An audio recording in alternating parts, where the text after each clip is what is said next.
Menteri Migrasi dan Pemasyarakatan Agus Andrianto berencana menempatkan personel TNI dan Polri untuk ikut menjaga lembaga pemasyarakatan dan rumah tahanan. Tujuannya terutama untuk mencegah peredaran narkoba yang dikendalikan dari dalam penjara. Seperti apa kebijakan yang akan diterapkan ini? Rencana penempatan personel TNI Polri di lapas dan rutan ini disampaikan Agus saat membuka rapat koordinasi dukungan manajemen imigrasi dan pemasyarakatan Senin 4 Agustus 2025 di Jakarta.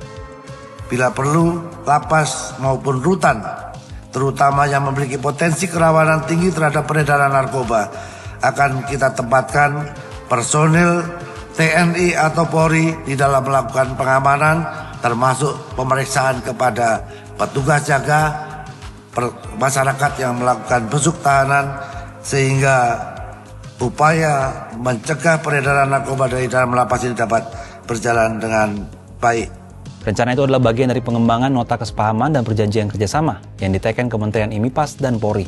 Nota kesepahaman itu berisi kerjasama di bidang imigrasi dan pemasyarakatan. Sebagai bagian dari upaya memperkuat respon nasional, Kepala Polri Jenderal Listio Sigit Prabowo menyambut baik pembaruan nota kesepahaman antara Polri dan Kementerian IMIPAS. Listio berharap kerjasama ini bisa mempercepat pertukaran data, penguatan sumber daya manusia, serta efektivitas pengawasan di lapangan. Ia juga menegaskan sinergi antara Polri dan Kementerian IMIPAS sangat dibutuhkan, termasuk dalam memberikan pelayanan kepada WNI di luar negeri, baik tenaga kerja maupun diaspora. Pengendalian narkoba dari dalam lapas sebenarnya bukanlah hal baru dan kasusnya terus terulang. Presiden Prabowo Subianto juga memindahkan tahanan narkoba ke lapas dengan tingkat keamanan super maksimal. Lantas, apakah itu akan efektif mencegah peredaran narkoba di dalam lapas? Di era Presiden Prabowo Subianto, sekitar 1.000 warga binaan telah dipindahkan ke lapas super maksimum dan maksimum security.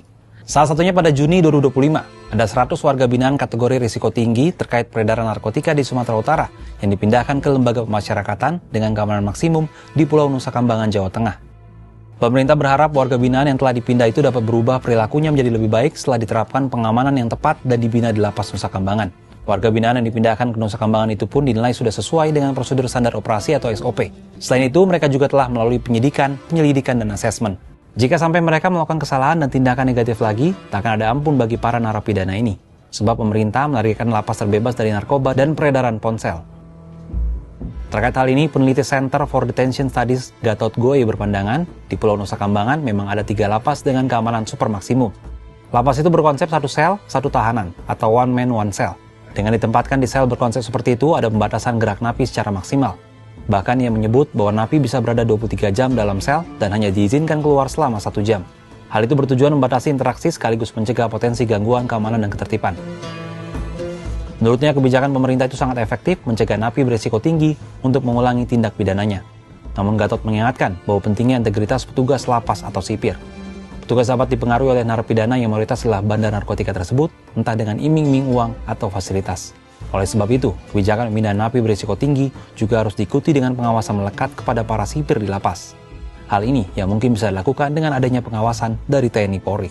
Kolaborasi antara Kementerian Imigrasi dan Pemasyarakatan dengan TNI Polri ditambah pemindahan narapidana berisiko tinggi adalah langkah yang patut diapresiasi. Namun tanpa pengawasan ketat terhadap para petugas lapas terkait, apakah peredaran narkoba akan benar-benar terhenti? Bagaimana tanggapan sahabat Kompas?